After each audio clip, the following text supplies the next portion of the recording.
So what is the Akash? It is the all-knowing space. It is what holds the four elements together. It is what holds the cosmos together, the universe, going into a space where everything exists simultaneously. So what you're doing when you're sitting in your own space, you're clearing out that Akash. And so there could be debris, there could be stagnant energy, there are programs, and then there are entities. The Akash is the Divine Mother. She herself will nurture you and purify you. There's a connection in our solar plexus. It hits us right away in that space. So the solar plexus is the connection, the bridge between the communication, and therefore the field starts to pick up little beliefs or little stagnicity, energetic ties or knots within the field, and then within a few days you start to feel them in your physical body. Why do they come into the physical body? Is because you didn't take the time to sit with yourself. These are belief systems that are attaching themselves in the field, and from the field they're anchoring into the nervous systems, and then it's traveling down through the body.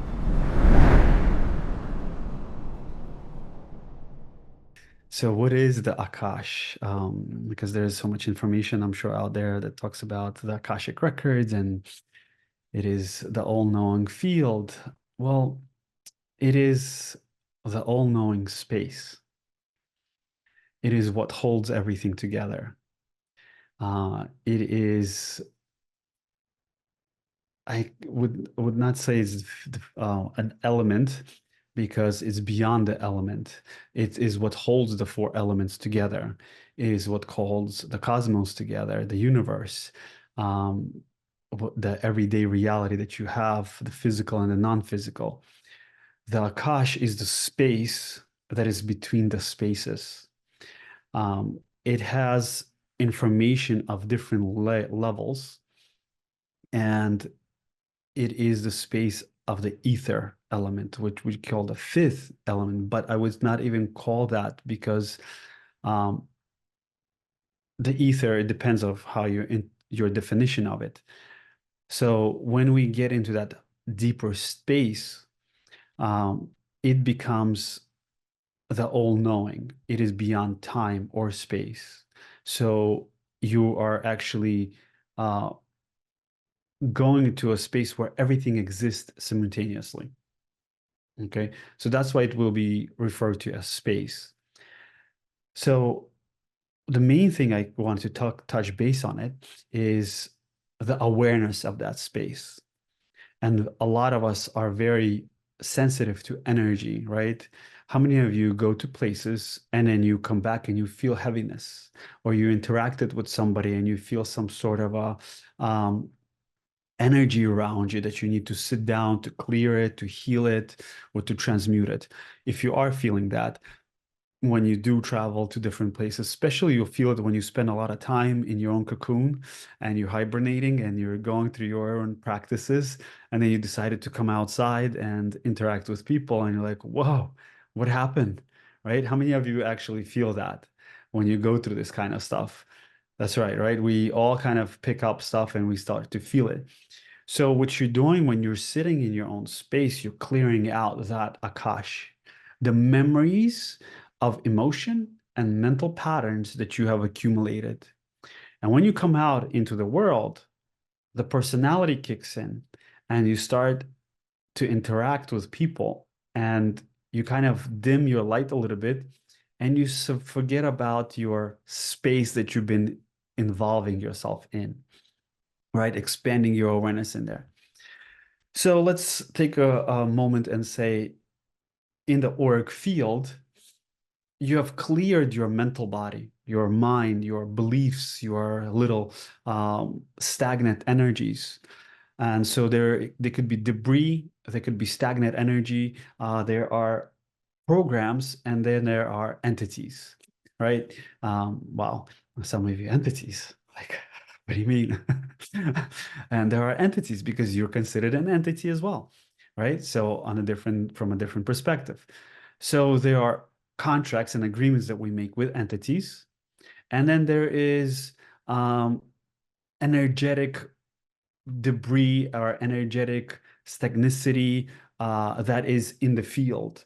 And if you are aware of them, if you have awareness, you'll be aware of them, right? If you expand your awareness, you'll probably feel like even right now, if you guys are sitting, if you bring awareness into your field, you might feel some places around your head, especially in the frontal lobe, maybe some sort of a heaviness, right? How many of you can do that right now if you bring awareness in that space, right? How many of you feel something around the head? Yes? Okay. Now see if you can scan and feel that awareness anywhere else in your body, right? Or outside of your body. Okay. So each level has its own different stagnicity and has its own little energetic attachments or connections or agreements to different dimensional beings. Okay. So you have made an agreement with them or they made an agreement with you. And when we interact in different places, when we go out, unconsciously, we also pick up belief systems from other people. Some of those things could be very easily cleared instantaneously. Depends on your strong will, awareness, and ability to find stillness. Because you found stillness, the Akash is the divine mother. She herself will nurture you and purify you because you're not identifying with anything. So when we go and interact with people, first thing what happens is there's a connection in our solar plexus. It hits us right away in that space. Okay. So the solar plexus is the connection, the bridge between the communication and interaction with people. And you'll probably see a lot of channelers when they sit, they put their arms in front of their solar plexus. Okay. Why they do that? Because they want to harness and they want to maintain their vibration and they're holding and protecting their solar plexus and heart energy. So they become the giver instead of the receiver of energy. So during this time period, this is when you're interacting with people, you become unconscious of the field, and therefore the field starts to pick up little beliefs or little stagnicity and little energetic ties or knots within the field. And then within a few days, you start to feel them in your physical body. Why do they come into the physical body is because you didn't take the time to sit with yourself. You didn't take the time to kind of be with yourself in a deeper state in order to transmute that. So, how many of you have a meditational practice that is more than 15 minutes a day? Right? And so the first 10, 15 minutes is the adjustment part. You're getting into the deeper state first. You're kind of going still a little chatter here, a little chatter there, maybe a little distraction. And after that 15 minutes, you start getting into a deeper state. Yeah. How many of you feel that? There. Yeah. So I'm glad that a lot of you are um, participating in this because it's very important to understand um, the time, how time serves us, because the mind wants to always run away with things. And you're like, no, no, no, come back. And then again, you're sitting, okay, 2 minutes, come back. And you're like, you have a desire to grab your phone or do something else. And you're like, wait a minute, I'm meditating. I'm here right now. And you kind of retrain yourself to refocus. So during that process that you go through that shift to really adjust yourself, and that 10, 15 minutes, now you're stepping into the field, into the Akash, the ether. And then from there, how do we clear this? There are several ways you can do this. Those that took the course, we go through that very in depth of how to move that energy and how to really transmute that, right? And how to clear the energy bodies and identify the different energy bodies and the vibrational frequencies of each one.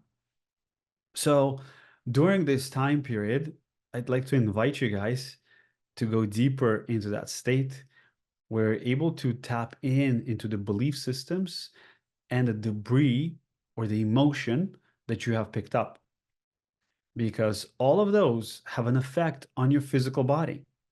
And the reason I decided to do this is because over the weekend, I decided to go um, and spend time in the community, which was great. But I spent a lot of time in my own space as well. And after I came home, as I was driving, I was like, wow, there was a lot of stuff going on. And it was so fast, so deep that some of that started to penetrate into the nervous system, into the muscle structure or the layers of the muscles. So it's like, wow, these are belief systems that are attaching themselves in the field. And from the field, they're anchoring into the nervous systems, and then it's traveling down through the body. And you might think that you have a problem, let's say, with your shoulder, your arms, or your lower back. But all of that is the response of what's happening in your Akashic records or in your Akashic space. And if you know how to tap into that, your physical body will shift. So if you are really do your daily practices and able to tap into it, you will heal the body. What we call healing is actually an alignment of yourself with your monadic self.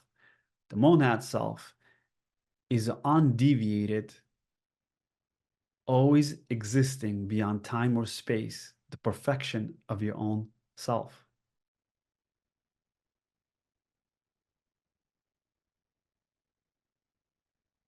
Or we call it the I am presence.